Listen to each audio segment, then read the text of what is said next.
Good evening, Dr. Morse, injury experts. Let's talk about an unfortunate Puka Nacua injury.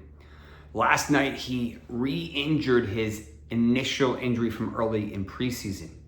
Now, if you look back at my tweet from early August, I think it was August 6th, it said, yes, they're calling it a bursa injury, but I didn't believe it was a bursa injury because that's not consistent with a week-to-week diagnosis, and he missed about 3 weeks. So that tells me it was likely a mild to moderate PCL sprain. Now, the problem with a PCL is that this ligament is responsible for preventing your knee from flexing backwards, the opposite of the ACL, which is preventing it from going forwards. Now, when you have a PCL sprain, I want you to think of you sitting on a bench, like a bar stool bench, and it has 4 legs, but 2 of those legs are really loose. So you're kind of like wobbly.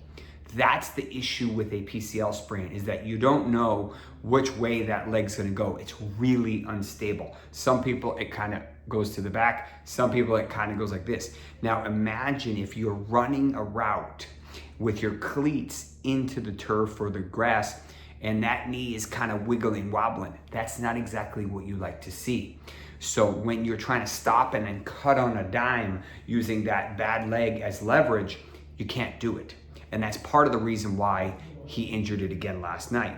Sean McVay basically confirmed, yes, this was a re-injury to his initial injury, and they confirmed it is a PCL sprain. So our initial fears were correct. Now, here's the problem. He's going on IR.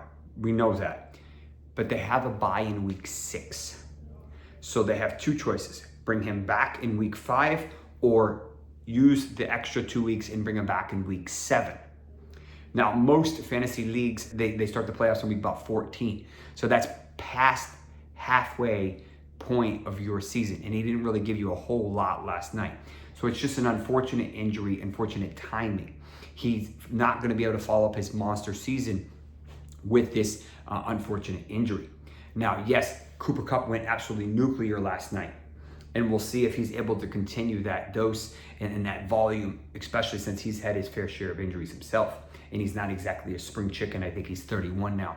I think we'll see Tyler Johnson, the direct backup, as well as Demarcus Robinson, who's more that third wide receiver. And we'll see Colby Parkinson also take over. So all 3 of those guys are very relevant on waiver wires running tonight.